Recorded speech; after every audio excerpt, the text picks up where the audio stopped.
Mzee Jomo Kenyatta was a man on a mission and with a vision right from the onset. His mission was specifically to see Kenya become an independent state, liberated from the yoke of the British colonialists, and also to achieve Pan Africanism throughout the African continent. This dream came to fruition in 1945 when he and other prominent African nationalist figures like Kwame Nkrumah of Ghana helped to organize the 5th Pan-African Congress in Britain. We believe that Kenyans are one nation. It is also consistent with the African people's past and present efforts to secure unity. It is also the logical answer to the challenge which Kenya or any new nation must face after independence. The consolidation of independence, urgent economic reconstruction and development, the need to make an impact and have influence at Pan-African and international affairs must be our immediate aim. The first hint at this mission was upon arrival from Britain when he declared, "We have come out of the yoke of colonialism." What we have been struggling for is to redeem our country from the yoke of colonialism.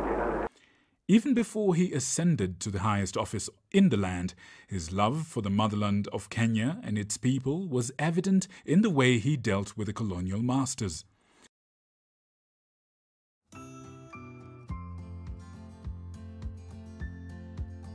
Africa is rich and not poor.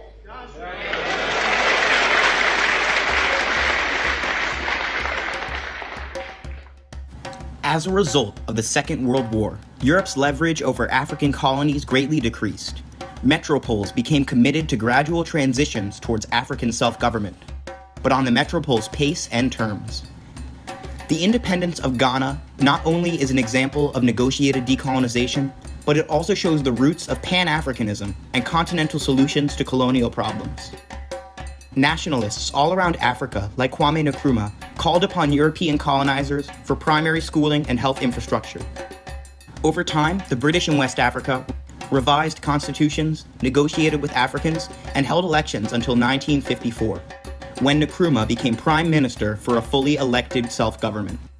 Similar successes took place in the rest of British West Africa, Nigeria, Sierra Leone, and the Gambia. Nonetheless, the international system did not support newly independent African states.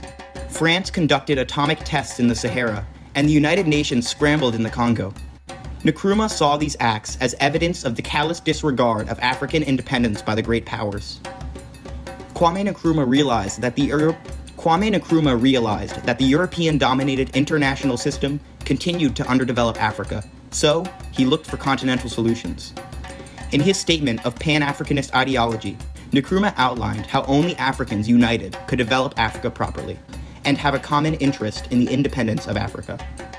Pan-Africanism represented a change in African responses to European imperialism because it was a continental solution that posed itself to replace the contemporary European-dominated international order.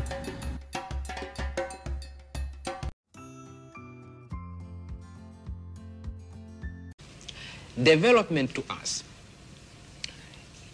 cannot be the building of a road so that we can point to a road and say, there you are. You know, at one time we had no road, now we have a road. That is development. It can't be the building of a building like this one and say, look, at one time we had no big buildings in Tanzania, now we have big hotels. This is not what we call development. Development to us must be the development of our people. And we are saying it can be brought about by themselves for the purpose of improving their own lives. Now, it does happen that our people are rural people. If development means developing our people by themselves so that they can improve their own lives, well, their lives as peasants. Mm-hmm. And this is where you are going to develop them, because they are going to work as peasants, to improve their surroundings as peasants, and create, if you like, a new kind of peasant. And this has implications, the political implications of this that we are going to be creating not merely these social units. These are not simply going to be social units. These are going to be also self-governing units to the extent to which they will control those affairs which affect their own lives as producers.